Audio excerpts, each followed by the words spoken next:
Yo, I'm Will Blackmon. This is Upsets Underdogs Presented by WynnBET. On today's Underdog episode, we'll break down the teams we think are being undervalued and overlooked as we head into the Divisional Round. And we have a great guest joining us in a few, former NFL tight end Dorin Dickerson, so stick around. This show is brought to you by WynnBET. Divisional weekend is coming in hot, and there's no better time to get in on the action, so download the WynnBET app right now and start winning today. WynnBET offers a ton of unique markets, plus new users can take advantage of WynnBET's Bet $1, win $100 offer. If you bet just $1, you can win a free $100 bet on almost any sport. NFL, NBA, NHL, UFC, boxing, and more. And they're also offering a 200% wager matchup up to $1,500. For all details on these offers, download the WynnBET app now and set the odds in your favor. Offer subject to change. Terms and conditions at WynnBET.com. Must be 21 or older and present in the state where WynnBET is available to you. If you or someone you know has a gambling problem, call 1-800-522-4700. And like we always start the show off, let's bring in my dog Lamb, Nick Diaz. What's happening, dog? How you doing? And what do you got? I know you always got something for me. What do you got? Man, I always like to surprise you and just throw you off for a loop. But how you doing, man? I missed you last episode. Yeah, life. Okay. I'm being super vague. Life. Fair enough. Look, it's the playoffs. We know this. Divisional round. Best weekend in football is what they say. And I want to ask you from a player perspective, a little fact or myth, right? Like there are these narratives that get created by the public. And I want to ask you as a former player. So, Is it hard to beat the same team twice? Yes. Okay. Does wearing no sleeves in bad weather send a message to the visiting team coming into your building? Yeah, it's comical actually. It's false confidence. That does absolutely nothing. And from one, I grew up in the cold, okay? And I grew up in the cold in Rhode Island. I went to Boston College. I got drafted to the Packers. Then I went to the Giants. That cold means nothing. The only reason why I wore sleeves in the cold is because I was the punt returner. That's the only reason why I wore sleeves. Otherwise, when I stopped returning punts, I wore sleeves actually the whole time. So it's funny you mentioned that because I'm going to save those questions because I'm going to bring Dorin in here. And after we intro him, I want him to answer the same thing because he played on the East Coast. So that's going to be a good question. So without further ado, I'm excited to welcome this guest to the show. He's a 6-year NFL veteran, NFL tight end, that is, Dorin Dickerson. Dorin, welcome to the game, bro. How you doing, man? Guys, appreciate you having me. This is great banter already. Getting me thinking back to, growing up as a kid and watching Jerome Bettis. I'm from Pittsburgh. So watching Jerome Bettis and the Steelers back in the 90s and going out in the backyard and practicing not wearing sleeves. That's something that we practice. No way. Your mom, your parents let you at the house with no sleeves? I would have to sneak and put on a sweatshirt, then I would sneak and take it off to practice and act like I was the Steelers. So that's something that is like muscle memory to us guys on the East Coast and especially guys that grew up in cold weather. So, what you guys are saying, I don't know if it really matters. It doesn't really matter. That's what's so funny. And the funny thing, too, about these cold games is I remember, just like when teams would come play us in Green Bay in the cold, they found out quickly that we didn't like that cold either, man. Sure. You get adjusted to it and you prepare your body, doesn't go into shock, but at the same time it's still cold. And it's funny, I was online on Twitter looking at people showing all these remedies to stay warm, like, Vaseline, and they got this thing called warm skin. You could wear a scuba suit, but I'm like, guys, everyone's so focused on the body. For me, when my hands and my feet go, like it's a wrap. Like it doesn't even matter. Yes. There's little tricks. There's one little trick that I found out when I was in New England. Actually, you guys beat us in the Super Bowl in 2011. So sorry about that, sir. I just want to throw that in there real quick. There was a trick that I learned in New England. If you took the surgical gloves that they use, and you tape them, and then you wear those underneath your gloves, it keeps your hands a little bit warmer. Now, let me see your hand again. Let me see You got big. Me, I have these tiny, skinny Renaissance fingers. Like my hands are designed for cooking and playing instruments. It is not designed for football. So and sipping great wine, from what I hear. There you go. Yeah. See, I'm telling you, I got a great hand. So you are the direct development for the Pittsburgh Penguins on the Lower Hill redevelopment project. Can you tell us a little bit about that? Yeah, so the Pittsburgh Penguins, they built the Civic Arena, which was the arena from the 60s until the 2000s. And, it caused some segregation in the city of Pittsburgh back in the day. And, now we are trying to create more jobs. We're trying to build a development area with a high rise, with some hotels, just an all-inclusive type area where people can go before the games. And then the residents of the Hill District, which is right above the development, we're creating jobs for the people of the Hill District, whether it's construction jobs, whether it's retail, all the whole shebang. So we're really trying to put an imprint on the city of not just giving back, but doing the right thing. And it's been, in the works for about 10 years, but now it's starting to come to fruition. And it's exciting. We broke ground about a couple months ago on the high rise. It's a mixed use building, about $270 million. So it's exciting times for, the city of Pittsburgh, the Penguins, and the Hill District. And I also do radio and TV here in Pittsburgh for the Steelers in Pitt. So I've been doing that for about 5 years. When did you get involved with this project? Because I think that's super interesting, man. So I've been wanting to get in this industry right after I got done playing. Like I said, right when I got done playing, I rolled into radio and TV, and then I was like, I want to get into construction. So one of the big construction companies in the city, Mascaro Construction, I knew them very well. They're big Pitt supporters. They brought me underneath their wing. They showed me the ropes of what construction was. I was there for 2 years, and I've always had a decent relationship with the Penguins and the brass that were there. And right, I was working on the project on the Mascaro side. And the Penguins were like, hey, you know what? Just why don't you come and help us out and do it? And you can do some media stuff. And it was just a really good opportunity for me and the city, and just really putting my name out there and doing some good things. So the construction industry is booming in Pittsburgh right now, and I'm lucky to be a part of it. No, that's cool. And to be home, I think that's super easy, man, and comfortable. All right. So on this show, I ask every single guest. So this show is called Upsets Underdogs, right? So we like to ask everyone, what is the moment in your career where you felt most like an underdog and then you overcame it? So I actually have two moments. One, one's in NFL, one's in college. And the NFL one was my rookie year. We were playing the Colts. I got drafted by Houston.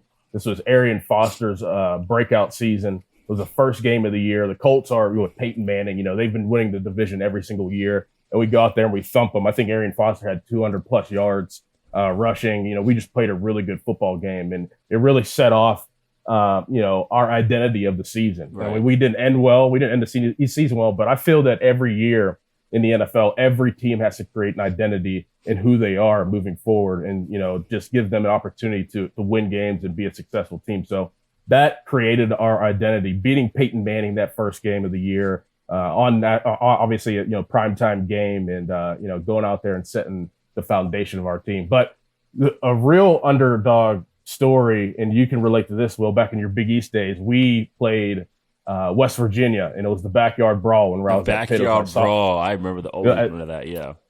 This was my sophomore year, and we won about like 4 games that year. We were terrible. And it was the last game of the season. And if West Virginia beat us, they were going to go to the national championship. They're number 2 in the country. And we ended up beating them 13-9 at West Virginia. We were total underdogs. I think the line was like 21.5 points. Oh, gosh.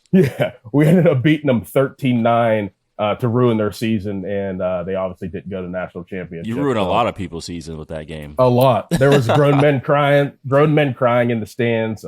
I was getting batteries and quarters thrown at me. It was insane. Okay. No, pause right there. I am so glad you said that, because I tell people, because it was in West Virginia, right? Yes. I'm telling you, that place is by far the craziest place. If you win, like, good luck. So that's so funny. Dude, it was insane. Dude, our bus. So we beat West Virginia. I'm obviously OG.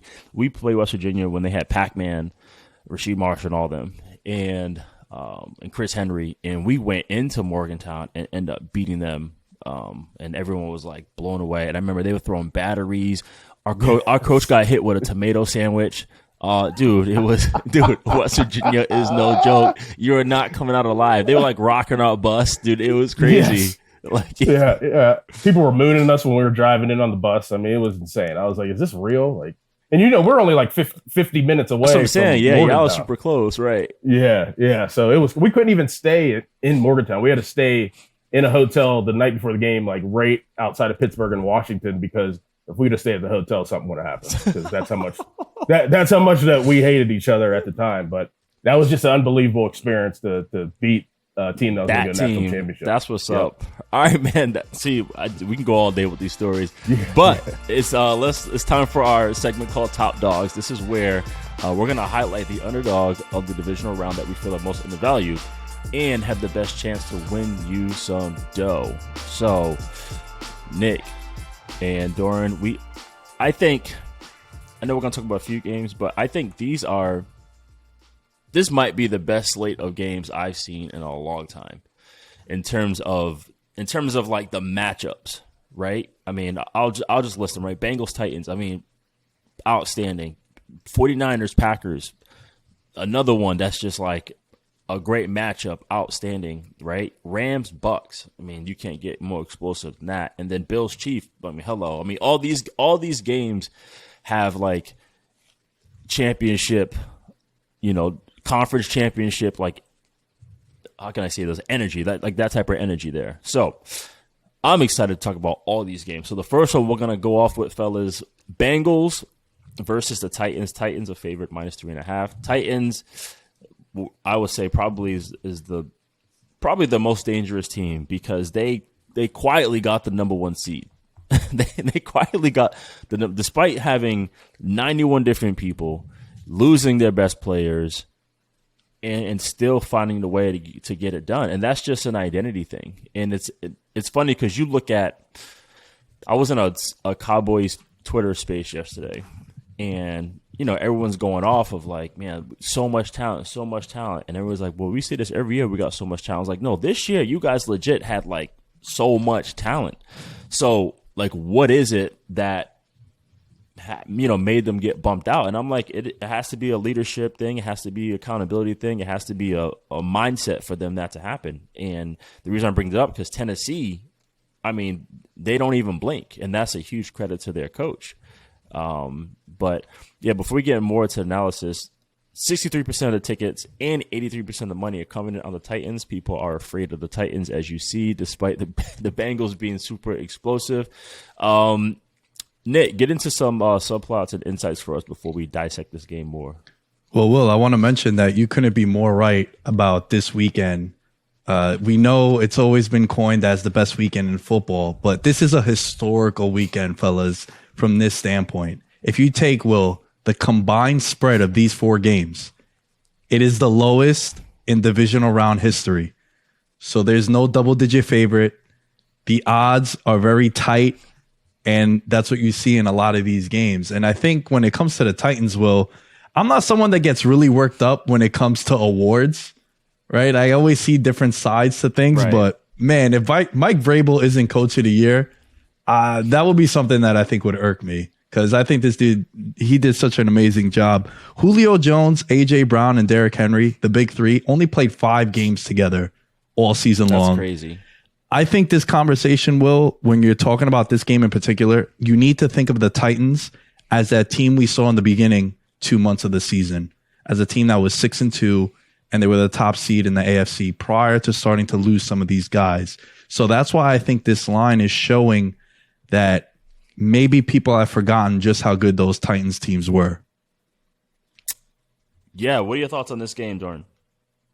I'm total opposite. I love the Bengals. Seeing them, covering the Steelers, seeing them twice a year. Joe Burrow, Joe Mixon, Jamar Chase, Higgins, Tyler Boyd. I mean, those guys are explosive. They're having fun. They can't miss right now. They're getting 3 points from the Titans. I love the Bengals in this game. And you talk about coach of the year, I think Zach Taylor should be up there as well. He definitely is, done a great job from, taking that program. They haven't won a playoff game in like 30 years. That was the first time they won since I was born. That's just, it's insane that it took the Bengals organization and franchise that long to get, a person at the quarterback spot that could lead them, and especially how young this team is. They are so young of every facet of the game on both sides of the ball. I love the Bengals against the Titans. Don't know what Derrick Henry's going to do. Yeah, he's coming off an injury. He, still 8th in rushing, even though he missed. That's what's wild. That's what's crazy. crazy. But Ryan Tannehill, I think he's the telling part of the story. He's so streaky. You don't know which Ryan Tannehill you're going to get. They do have weapons, but I just feel like the Bengals are on just a nice hot streak, and they're going to continue to roll that and prove that they belong as one of the contenders in the AFC for time to come. See, and that's the scary thing for bettors is you do look at the Cincy team and you're like, man, the swagger, them being explosive. I honestly, I think Burrow is, just based on perception. I don't know him, but just based on perception, he's Brady 2.0. Just his energy, his style, his swagger, how everyone just revolves around him, and he's like, bring it. He embraces every single challenge. He doesn't mind carrying the load. But man, Tennessee loves that. They love that. That's the type of team they are, and they have the FU mindset. Like them in Buffalo have that mindset, like F everybody right now. Okay, and that's what's scary. Now this game, I feel like Bengals have to get out early on them. Like they have to get an early 2-touchdown lead, on them. But the beauty is, Titans, they have an all-pro in Kevin Byard in the safety. And when you have an all-pro back there, he's able to get everyone organized and lined up where they're supposed to be. So you probably won't see many blown coverages. And then how will Mixon do? Will they be able to stop the run? And it's going to be huge for that. That's why this game is so hard to pick.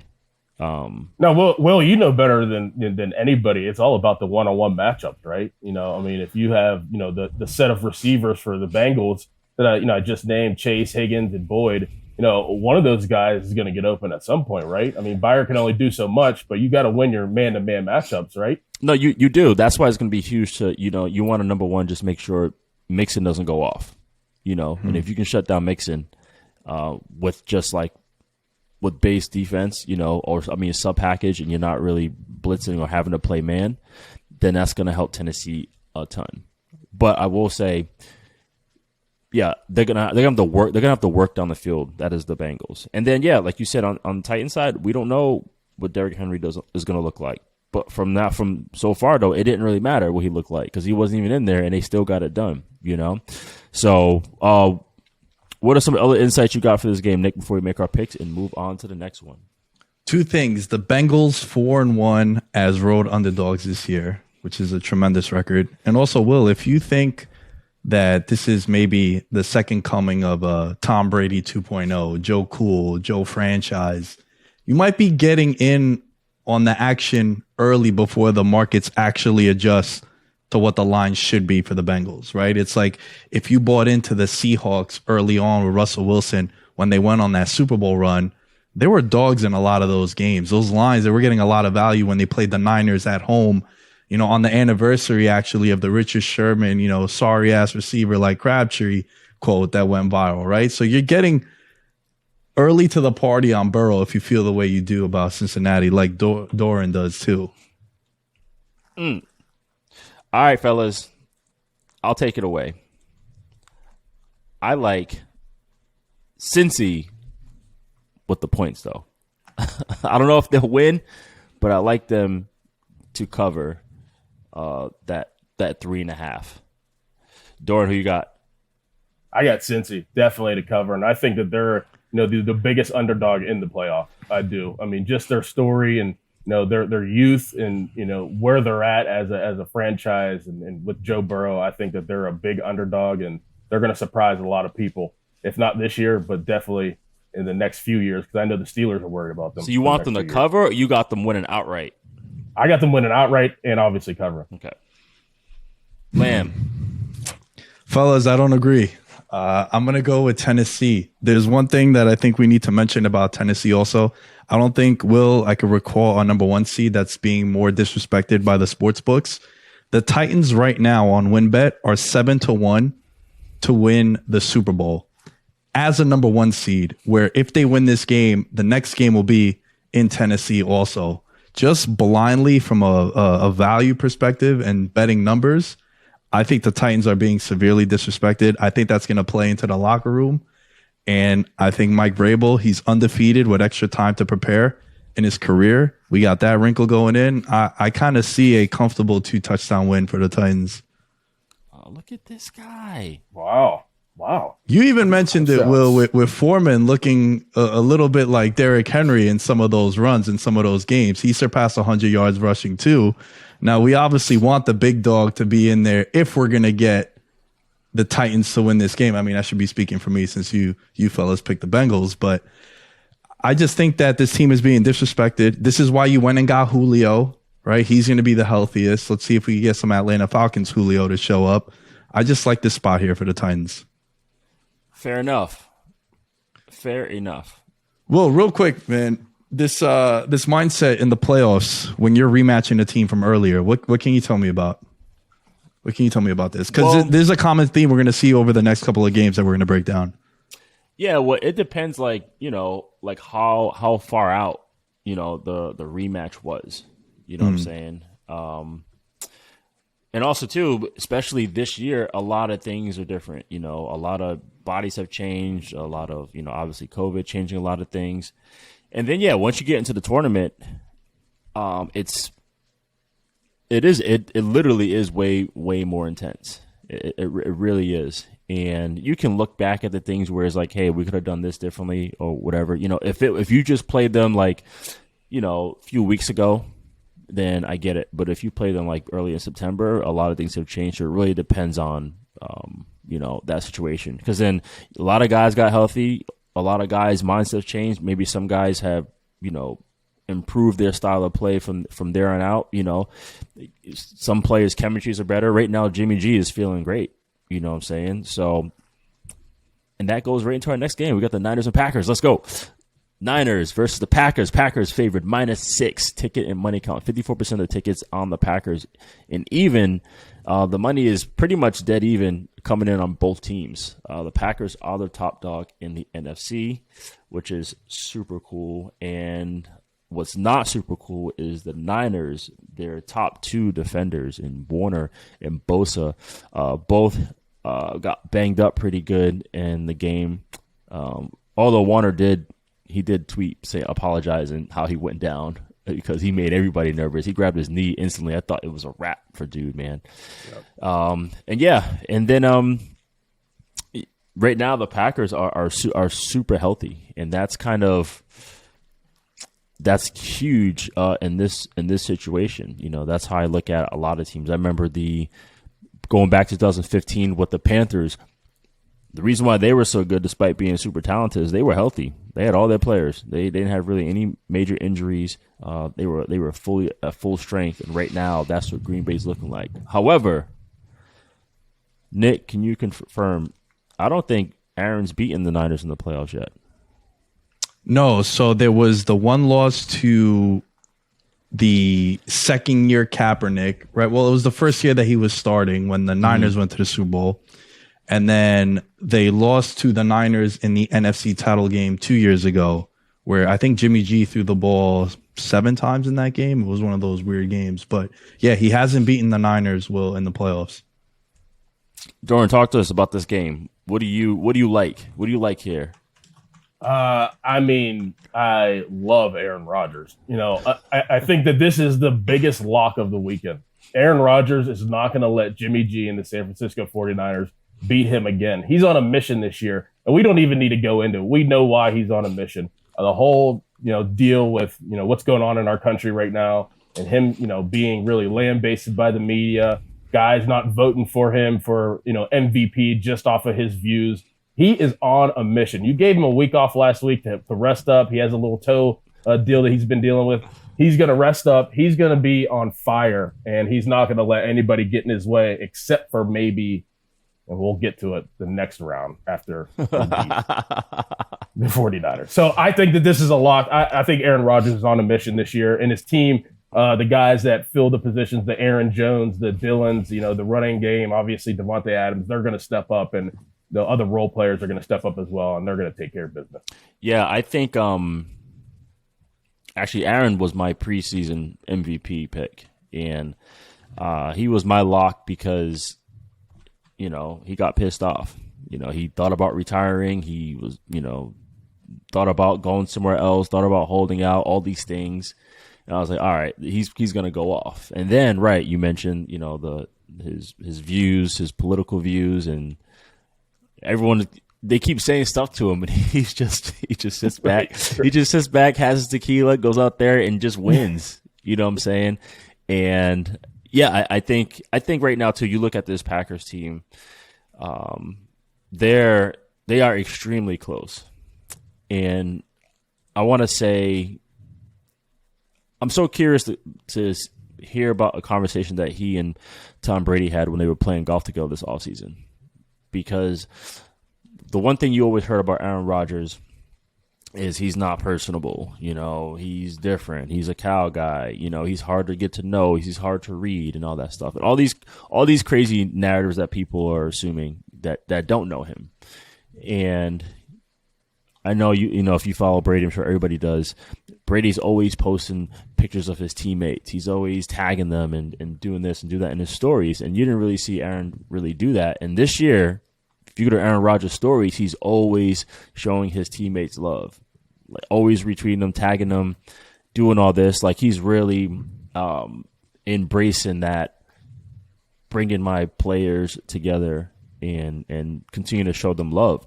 And I think that has paid extreme dividends. It sounds crazy, but it has paid huge dividends because everyone is stepping up to do their part to help this team win offensively and defensively. I mean, defensively, Joe Barry came in and, they already had the players, but, I guess he was able to simplify and energize them, and they're, top 5 defense, and that has been huge for Green Bay as well. So overall, man, I just feel like, it's a situation where they should go ahead and win, but I will say this 49ers team has been there. You know what I'm saying? Like there's a ton of players on that team that they've been there. They walked this walk. They went to the playoffs. They beat the Packers. They went to the Super Bowl. So this is a new it's still familiar. So despite the talent and whatever all that stuff I just said, if the room is familiar to you and you're not afraid of the stage, then again, that's what makes this matchup really good. So Nick, what do you got for us? Well, I just want to backtrack to what I said before. He hasn't beaten the Niners in the playoffs, but it's not twice he's lost. It's 3 times he's lost to the 49ers. And all 3 times, fellas, the games were played in San Francisco. Now it's going to be in Green Bay. They have the home field. Last year they had the home field, but Will, no one knows this better than you. You played in Lambeau. They were not full capacity last year because of the COVID stuff. So now you're going to have 75,000 cheeseheads over there, probably obliterated off the beer. Night game. Niners coming off a short week. They played on Sunday. Now they play on Saturday. Aaron Rodgers, in his career, off the bye, 12-5-1 against the spread. This year alone, 7-1 against the spread in Lambeau. When I first saw the line on this, I felt just like Dorin. This is my favorite play of the weekend. And I think a very comfortable win for the Green Bay Packers. Yeah, I think that is too. Because one, the Green Bay secondary plays super aggressive, and if Warner and Bosa aren't there or even feeling somewhat off, that's going to be a problem. Because if you don't get to Aaron, it's going to be an issue. And then once they get ahead, they got Aaron Jones and AJ Dillon. Like, forget about it. So that's how I feel. I'm gonna start with our guest. Who you got, Dorin? Got to take the Packers. Given 6. Like I said, I feel like this is a lock. I feel like Aaron Rodgers is on a mission. And, like Nick said, they're at home for the first time against the 49ers, and, in the playoffs. So Lambeau's going to be rocking. It's going to be chilly. It's going to be cold. They're going to be ready for it. I love the Packers giving 6 points to the 49ers. Yeah, I'm gonna go there too. I got Packers winning outright, money line, points, whatever it is. I got them the whole way. Nick. Yeah, I mean, yeah, just let's not waste no more time on this one. Packers. Oh my gosh. All right. Let's get to the most difficult game, I think, and that is the Bills versus the Chiefs. The Chiefs are favored -1.5. Ticket and money count percentage, 60% of the tickets on the Chiefs, but 79% of the money are coming in on the Bills. Nick, talk to us about that right there. Well, this one it's a scenario where I think the public's always going to be on Kansas City almost by default. They're the hot team over the last 3-4 years. Back-to-back Super Bowl appearances. In 2018, the first Mahomes breakout year when he wins MVP, they go all the way to the AFC title game. What does everybody do, Will, whenever they fall behind 7 or 10 points in gaming the Kansas City Chiefs? Because we've seen them down 10, down 14, down 24. Like, oh, they'll get going. Mahomes last week threw 5 touchdown passes in 10 minutes and 30 seconds of game time. Yeah, that was like, you can't even do that in Madden. Dude is doing that against professional athletes. And I think what you see is the Bills have lost to them 2 straight times. Well, in the playoffs, they've lost to them. And I feel like Kansas City and Buffalo, for me, fellas, this is the AFC representative in the Super Bowl. Whoever wins this game. Like the other teams in AFC are lucky that these two are playing each other right now. Right. Because I feel like if they, played somebody else, these two would have met up in a championship game.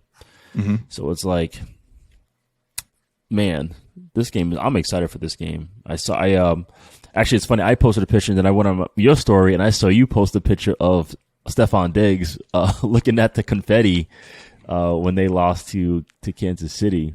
But this is going to be great, man, because Buffalo is designed to go toe-to-toe with the Chiefs and vice versa.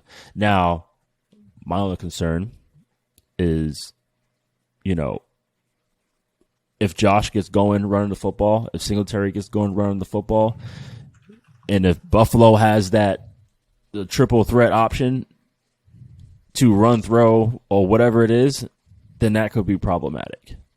Because I am still suspicious of KC secondary, despite them, stepping up and playing well. I'm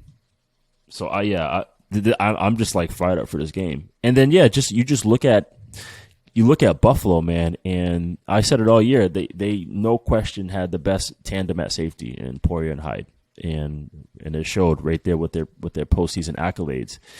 And I think that's going to be a huge deal. They're going to make so many plays because that ball is not going to go far. It shouldn't go far because you saw what Micah Hyde did, who's easily one of the most athletic dudes I ever seen play football. But yeah, I'm so torn. What else do you like about this game, Dorin? Well, both teams are coming off of dominating wins. Obviously KC against the Steelers, and then we watched Buffalo just obliterate the New England Patriots, and just kind of put Bill Belichick in his seat. You never really seen a New England Patriots team, even without Tom Brady, on defense and offense, just get totally embarrassed. So both of these teams are feeling pretty good right now, on offense at least. So I think it's going to come down, like you said, Will, to defense. It's going to come down to the back ends on each side. Which team is going to give up, that big play is going to be really the team that's going to, head into the AFC Championship game. So the safeties have to play well.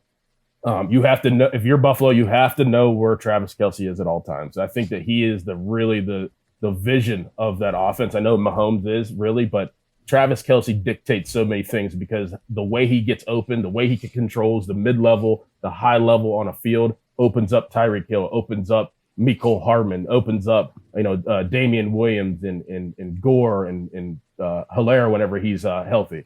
So you have to know where Travis Kelce is if you're the Buffalo Bills. And if you're the Buffalo Bills, their best running back is Josh Allen. He had 90 yards last game rushing. So I think that they're going to try to exploit the Kansas City Chiefs by Josh Allen's legs. And if he gets going running, it's going to be a long day. So it really is going to come down to the back ends of the defense. But both teams are feeling pretty good. Both teams are coming off of dominating wins, and this is going to be probably the most exciting game of the weekend. Yeah, what's been huge for KC is, they got another track star on the relay team in the Jack McKinnon. He came through. Right. Yeah, McKinnon. Yeah, he came through huge for them. And if for him to do that, I mean, now it's really a problem. You see Hardman go crazy. You seen Pringle. You seen Tyreek. You seen Robinson. You seen everybody go off. And that's kind of like, oh, man, like if they get going like that where everyone is getting the ball, because all those guys, they're probably all the best at one thing, and it's the yak. To get the ball, it's they're able to take off on people, and it became a huge problem. They just got Pittsburgh up out of there. But yeah, man, this is a interesting game. Nick, what else do you like about this? Well, Will, I think the one thing that I'm looking forward to the most is this is going to be the first time I think that the Bills defense is going to get tested on the outside without having Tre'Davious White. Because since he went down with the ACL, they've played the Jets, they've played the Falcons, they played the Patriots twice. You didn't really play no alpha like Tyreek Hill. And we know what he means to the Chiefs and how they get him going. And he's killed them in the past too. I mean, that play he made last year in the AFC title game, he catches like a 2-yard sort of like standstill and then just in his tracks just takes it 60 yards. I mean, I think this is going to be the first time that Buffalo's defense is going to see what Tre'Davious White's absence really means to this team. That's the one matchup I think in the entire playoff weekend that I'm most fascinated by. Now, I know this is what you will see carry over. You will see Pittsburgh. You will see Buffalo laying some dudes out. Okay, and if you want to do anything, especially to a finesse team, you got to hit them. You got to hit them. And man, I was watching that game against New England, and I mean they were hitting them all the way to the last whistle. Like literally, like not exaggerating. It was probably about 2 minutes left, and I just heard helmets clicking on the sideline. I'm like, yo, these guys are still trying to lay these dudes out. And you're gonna see that. Like, okay, if a guy catches the ball, you got to hit him and hit him tough, especially. I know Tyreek is tough because he's strong and stocky, but you look at the other receivers like a Hardman, like a Robinson, like a Pringle, like those guys, those aren't swole dudes. You know what I'm saying? So you keep hitting and keep hitting them. Every time Kelsey gets off the ball, you got to hit him, and then obviously find a way to get some pass rush on Mahomes and throw him off too. Because if Mahomes does one of those crazy crossbody throws, you best believe Micah Hyde and Poirier can get there and find one of those. So it's going to be super, super, super interesting, man. Gosh, I got I got the Bucs and Chiefs in the Super Bowl, so I gotta pick the Chiefs here.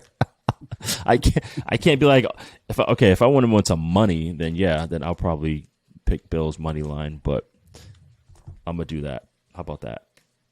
Hey, Will, one thing that Dorin mentioned before, how both of these teams are coming off dominating wins, right? Like they played nearly perfect games. I mean, Buffalo didn't do anything but score touchdowns on all their offensive possessions.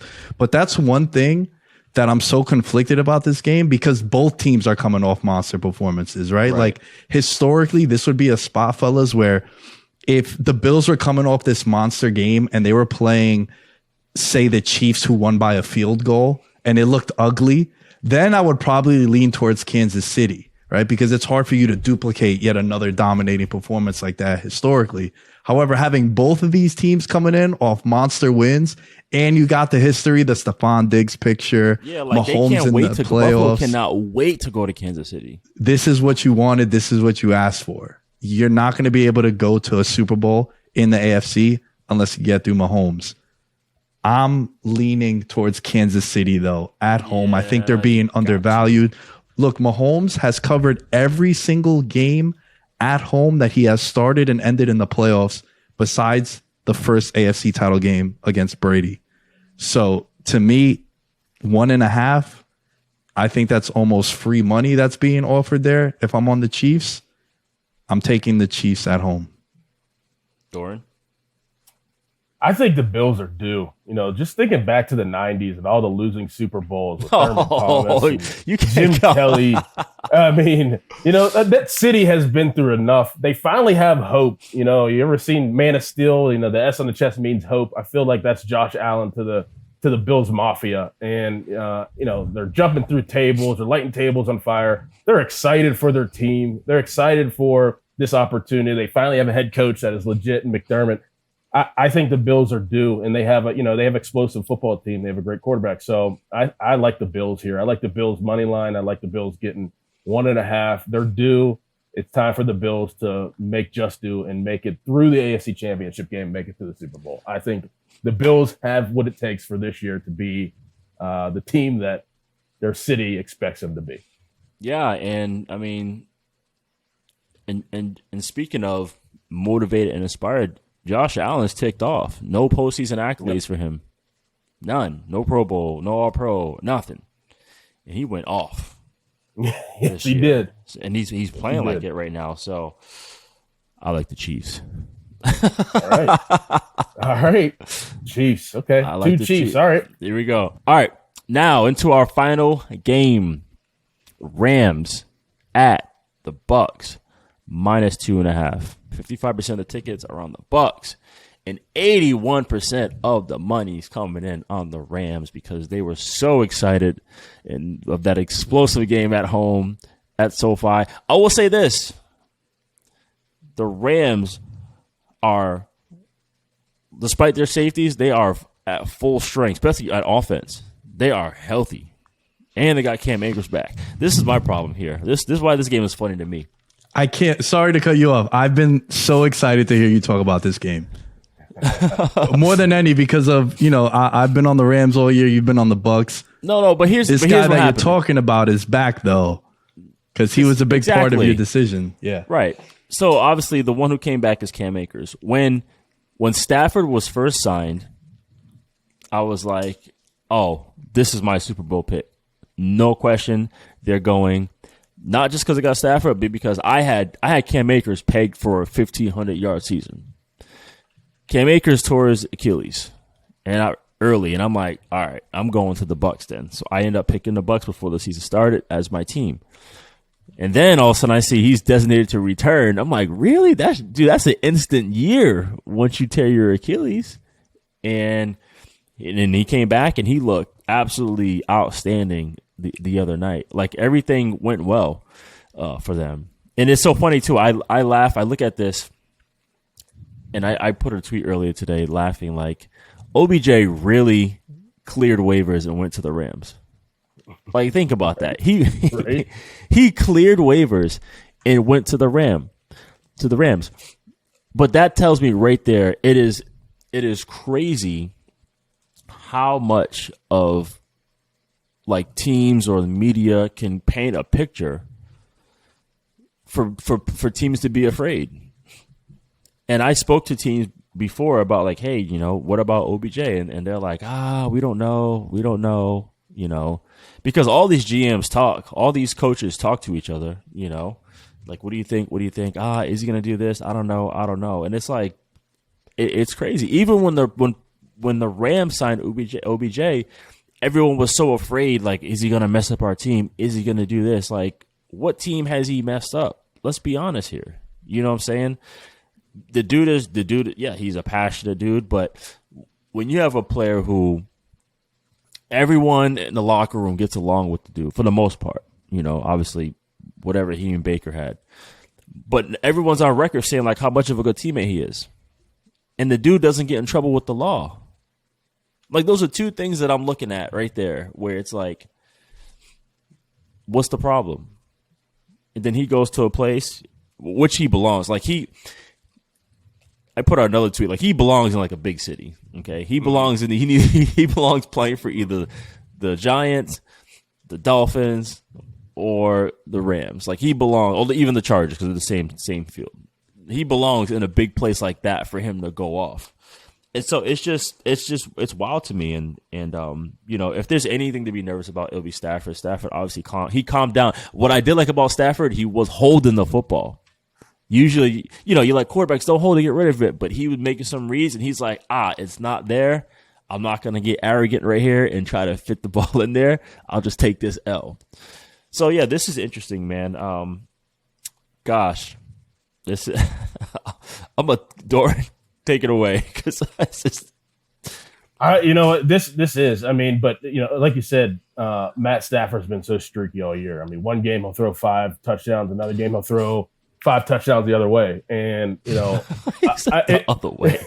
It's hard for me. Now, I know you could do this, Will, because, it happened, but it's hard for me to bet against Tom Brady. Always is. It always is, right? And, where he's at, you're probably going to get Leonard Fournette back. He's making guys like Scotty Miller and, Perriman. Guys that weren't even playing all year. He's going to make them look so good and raise the level of play around them. He always does that. So, the Rams are explosive. They're good on defense. Obviously, Aaron Donald's a force of nature, but I just can't bet against Tom Brady. Tom Brady is also on a mission, as he was last year. And I think that Tom Brady will meet our guy, Aaron Rodgers, in the NFC Championship game. So can't bet against the Bucs. Can't bet against the GOAT, Tom Brady. Yeah, and what's crazy about Tom is he does what he likes to do. It reminds me of like when Peyton went to the Broncos, right? He brought all his guys in terms of like strategic wise, and then created pretty much what he did in Indy, in Denver. Even looking at Tampa, you look at what they had in New England for running backs, right? They had LeGarrette Blount, James White, Sonny Michel, like that nice little mix, and then you look at it here, Keyshawn Vaughn and Giovanni Bernard were like James White and Sonny Michel, and then, you get Fournette back who's like LeGarrette Blount, you know what I'm saying? Like that type of deal, and he's able to get those guys activated, and he's, again, like I mentioned, I said Burrow had the Brady effect. This is the Brady effect. He's able to get receivers that you like, where did they come from, to show up, especially too as a receiver. When you have a quarterback like that, like you're going to do everything to not like mess that up. Right. Period. You know what I'm saying? Like, let me be in the right spot. Let me listen to him. Especially too, if Tom Brady tells you something, you're like, of course I'm going to listen to the guy because he's done it. You know what I'm saying? So I think that's a big deal. So, but I would say the best thing for this situation is, one, the Rams. The Bucs they're definitely going to be able to stop the run. So if the Rams can run, this is going to be an advantage for the Rams. If the Rams can't run, it's going to be an advantage for the Bucs.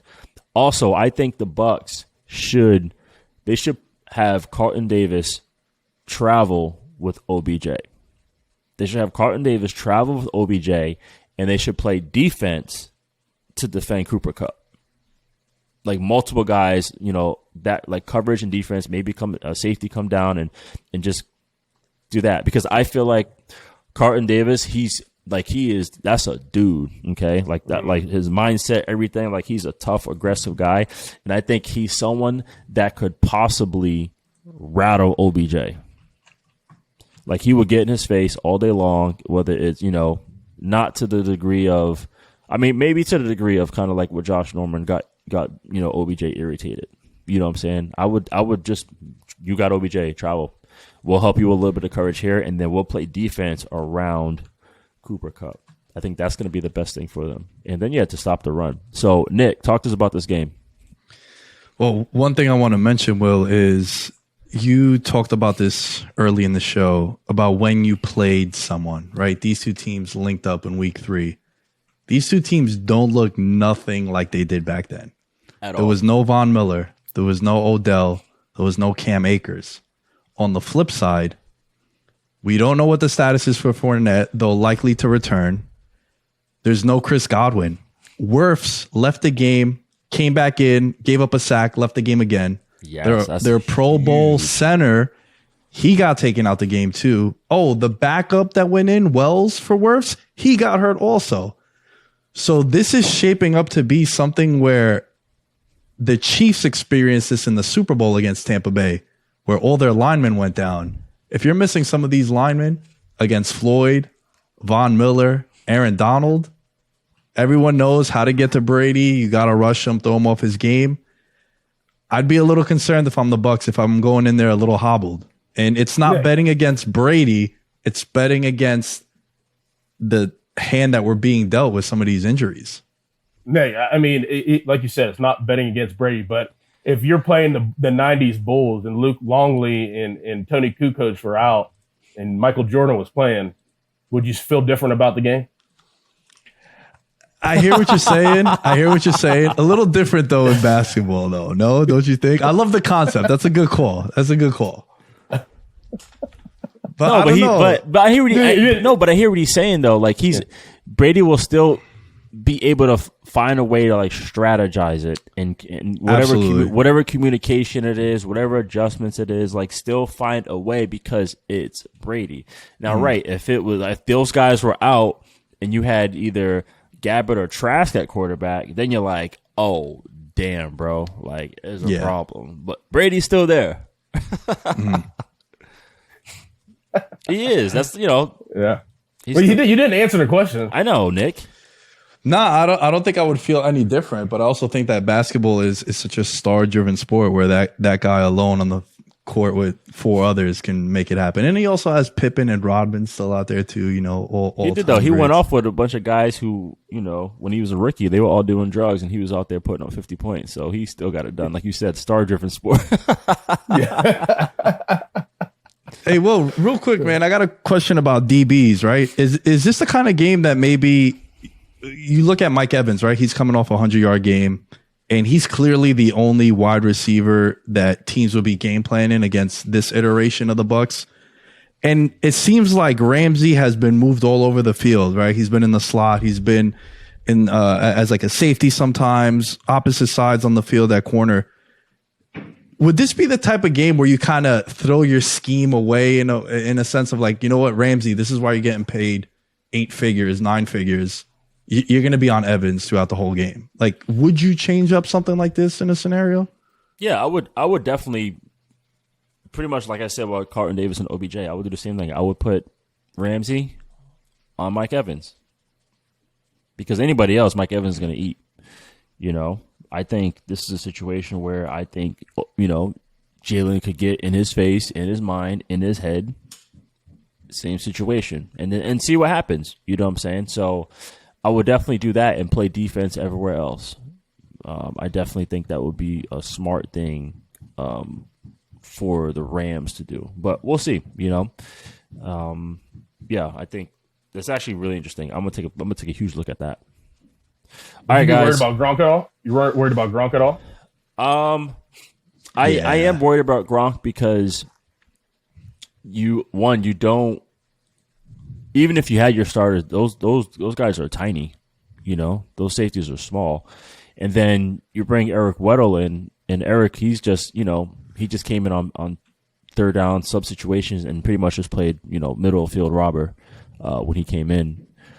And so, yeah, who knows, it'd be interesting to see what kind of conditioning Eric is in, for this time around, see if his rep count goes up. Before I would be like, hey, I think E would be in a great situation to help nullify that. But the one thing that Eric Weddle does offer to this secondary is the communication from a veteran's perspective. I think that's what people fail to see. Even when Sherman went to San Fran or when Sherman went to the Bucs, it wasn't so much you're going to get Sherman like to lock everybody down. He's not going to do that anymore. He's not. But the one thing he can do, he is another coach, and he's another coach who's actually on the field. And that's where Eric Weddle will be as well, too. Now, I would not be surprised if Eric got a pick because he's known for making plays. He's a 6-time Pro Bowler. But at the same time, he's going to definitely help with the communication. I think that was why Jalen Ramsey was super, super excited, because he had a guy back there who is extremely smart. Like Eric instantly is, once he signed, he's instantly the smartest guy on the defensive side of the ball.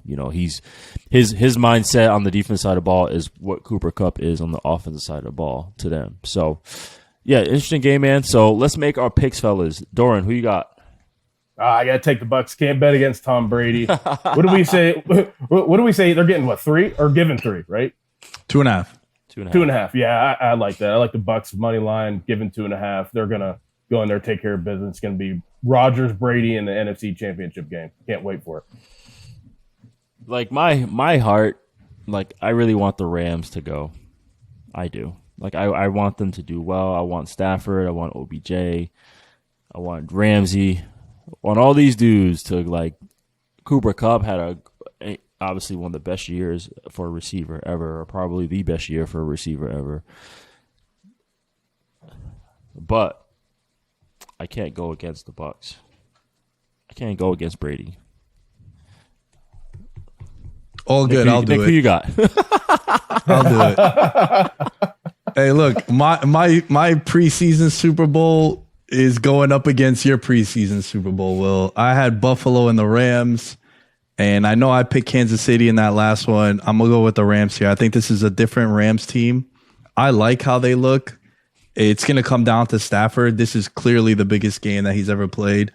And I think if he can keep the ball away from the Bucs, I think this iteration of the Rams with Cam Akers, I like the Rams to pull the upset. Gosh. You know what's funny? The Bucs, Brady's going to make this game so boring. 17-14, right? He's going to make this game so boring. And if the game becomes boring, then the Bucs are definitely going to win. Okay? So, I'm going to take the Bucs in this one. Gosh. And you know, Dorin, you say you can't bet against Brady.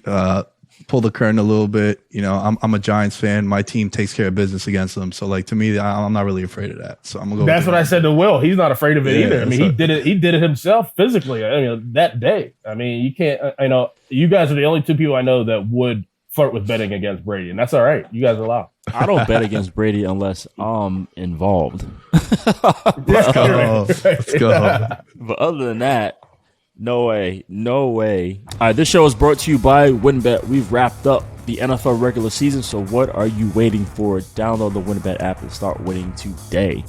New users can take advantage of WynnBET's bet $1, win $100 offer. If you bet just $1, you can win a free $100 bet on almost any sport. NFL, NBA, NHL, UFC, boxing, and more. And they're also offering a 200% wager matchup up to $1,500. Lamb, do you like anything on the WynnBET app this week? I know you got something great. You had something great for me last week, and the Steelers ruined it. Oh, man. Damn your Steelers, Dorin. Yeah. They couldn't cover that. What was it, 12.5? 12.5. And we had the early touchdown, Will. So it was really 19.5. We're feeling good. And then, of course, Mahomes goes absolutely bananas. But what do you got this week? Gosh. So we got some player props up early for the Saturday game. I think with Derrick Henry coming back, the focus is going to be on stopping the running game. What about going over on Julio Jones total yards 38.5, and then AJ Brown over 74.5? Look, I know Julio, it's been kind of a weird year for him, but his numbers grade out to a wide receiver 2 in like a fantasy standpoint. I think this is why you brought him in. I think the passing game is going to surprise people for the Titans this week. So I'm going to take the over on both of the player props for AJ Brown and Julio Jones. See, I'm listening to you this week. I got to get my player props going. I'm trying to win some dough here. You know, that's kind of crazy that you're just listening this week, but you know, we could just move on with this one. What? They hit the other weeks? Man, we've been on fire with these. Thanks, Lamb, for all the details on the offers we mentioned earlier this week. Download WynnBET now and set the odds in your favor. Offer subject to change. Term and conditions at WynnBET.com. Must be 21 or older and present in the state where WynnBET is available. If you or someone you know has a gambling problem, call 1-800-522-4700. All right, before you finish up, guys, it's time to make our picks for Underdog of the Week. This is the dog we think has the best shot to win outright against their opponent. Out the gate, I think the Bengals have the best chance to upset their team. That is mine. Dorin, who you got? I'm right with you, Will. I think the Bengals are, the underdog of the playoffs. I think they're going to take care of business and go down to Nashville and take care of the Tennessee Titans and get some hot chicken. Yes. Yeah. Yep. Nick? I'm going to go with the Rams. Like I mentioned before. I like it. Just clear. Yeah, we talked about it, so no need to reiterate too much. All right. Finally, we want to make our favorite pick of the week. This is the team out of any team playing this week that we think is the biggest lock to cover. I think I'm going to let Dorin go first. I got to go with the Packers. Aaron Rodgers. I said this earlier. I probably said this was my lock earlier in the show, too. I got to go with the Packers. I mean, they're given 6 points. I think that Aaron Rodgers is on a mission. Everything that he's gone through this year and before the season, he's going to go out there and take care of business. Love the Packers. Love them heading to the NFC Championship game. Yeah, same for me. I like the Packers in this. Nick?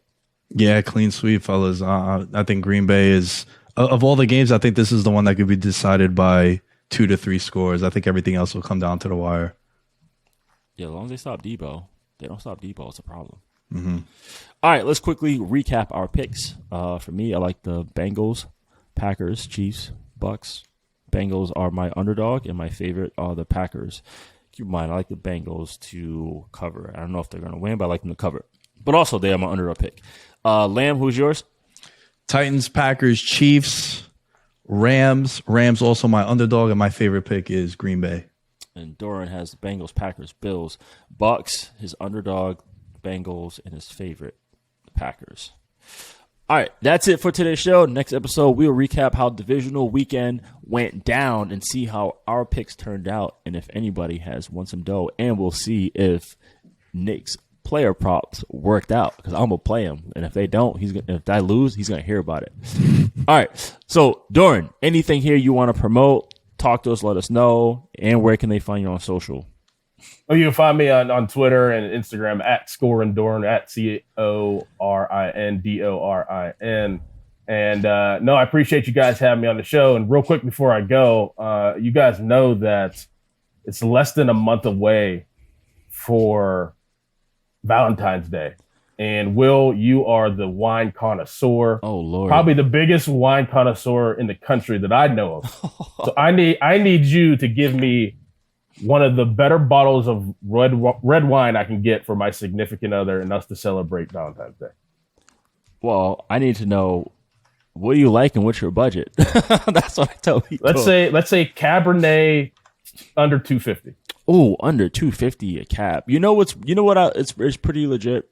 So, my wife and I, we took the kids to Paso a few years ago, and there's this place called Dow, and they're like really high in elevation. Like if you go to the vineyard, you can see all of Paso Robles. They have this wine called Soul of the Lion. It's a Bordeaux blend. I think it's about like 160, 170. I think it's called Soul of the Lion. You want to try to find a 16, 17, or maybe even an 18. Soul of the Lion. That one's legit. And then perfect. Yeah. And then if you can, there's another one called Double Diamond Wines. It's made from the Schrader family. Schrader, that bottle's like $400, and the same winemaker, his name is Thomas Rutherford Browns. He probably produced the most 100-point wines in the past decade, and he also makes Double Diamond wines, and that one's like $90, something like that. Perfect. You're the man. Look at that. Man. You put me on the spot, and I had something. I was shocked. You're the man. Yeah, guys, again, thanks, Noah, Nick, Will. Appreciate you guys having me on the show. All right, man. It's been a pleasure. Thank you so much. You can find me at Will Blackmon on all socials. Nick, where can they find you? Nick Day is 10 on Twitter and Instagram. Don't forget to subscribe. Throw us a rating and review and tell your friends. We will catch you next time. Peace out.